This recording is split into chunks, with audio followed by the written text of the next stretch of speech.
Olá, amigos, tudo bem? Platão, que é um dos filósofos antigos, clássicos, que eu mais admiro, ele tem duas teorias interessantes. A primeira é a teoria das ideias, né? Em que ele fala sobre como passar do mundo das aparências para o mundo das essências, né? Que é como chegar ao conhecimento filosófico. E a outra teoria que ele tem, que é bastante interessante, é a teoria do rei filósofo. Veja bem, no livro A República, Platão fala sobre as três almas que compõem o indivíduo. Ou seja, ele diz que todos nós temos três almas. Olha que interessante. Uma alma que ele chama de alma irracível, que seria aquela alma voltada para o militarismo, né? Atenas, Esparta, as cidades-estado gregas, as polis, elas realmente viviam em guerra entre si. Então o militarismo, né, era alguma coisa assim essencial. Então ele falava que todos nasceriam, né, com essa alma irracível. Ele falava também numa alma passional.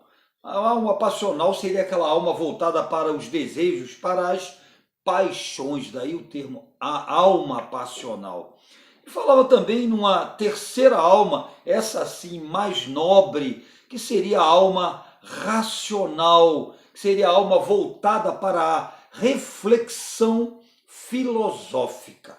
Muito bem, ele afirmava que a educação iria equalizar, equilibrar essas três almas, formando produtores, quer dizer, trabalhadores, artesãos, que seriam pessoas com uma alma passional, né, mais aflorada, formando guardiães, né, que eram os militares, ou seja, pessoas que tinham uma alma irracível, mais aflorada, e finalmente ele falava nos governantes, que seriam fruto de quê? Daquelas pessoas que teriam uma alma racional, né, uma alma mais nobre, mais voltada para a reflexão filosófica, né? Eles seriam os governantes, eles seriam os reis que iriam governar as polis, as cidades-estado gregas. E a partir disso, ele propôs um modelo de educação muito interessante, né? Um modelo de educação que, em primeiro lugar, deveria dar o acesso a todas as crianças, né, à educação. Isso é muito bacana. Você vê, o cara já pensava nisso aí muito antes de se falar em escolas públicas, veja bem. Então ele defendia, em primeiro lugar, todas as crianças deveriam ter acesso à educação.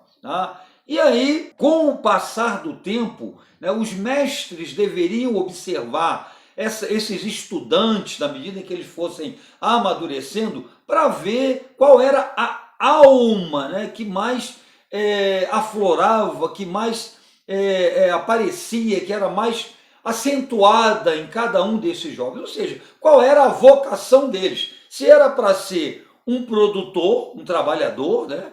Se era para ser um guardião, um militar, ou se era para ser um governante, né? Se era para ser um político, em outras palavras. E a partir daí, né, ele desenvolveu então a teoria do rei filósofo. O que é que o Platão dizia? Deveriam ser educados e preparados para ser governantes, para ser reis, né, das polis, governar as polis, apenas aqueles jovens que tivessem de fato uma alma mais racional. Essa alma racional seria trabalhada, ou seja, né, o conhecimento filosófico ele seria aprofundado nesses jovens que tivessem esse tipo de alma, para que eles pudessem se tornar reis filósofos, reis sábios, tivessem realmente uma consciência em relação ao que é o bem, o que era o mal, né, o que é a justiça, enfim. A visão platônica em relação àquele que deveria governar não era uma visão muito democrática.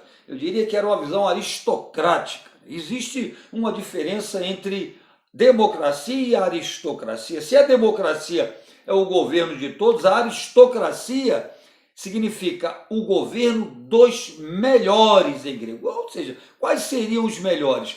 aqueles mais capacitados intelectualmente, aqueles que fossem iluminados, esclarecidos pelo conhecimento e pela reflexão filosófica. Então, não era qualquer um que poderia governar, não. Bastante interessante, né? Eu fico aqui pensando se esse tipo de coisa se aplicaria aos nossos dias, né? Se realmente aqueles que fossem mais esclarecidos, né, tivessem uma melhor formação em termos intelectuais, uma formação filosófica, talvez pudessem governar melhor. É um assunto bastante polêmico, né? Eu gostaria de saber a sua opinião. Você acha que formação, intelectualidade, esclarecimento, isso aí pode contribuir para que o indivíduo seja um bom governante? Eu sei que a questão é polêmica, mas o seu comentário seria muito interessante nesse vídeo. É isso aí.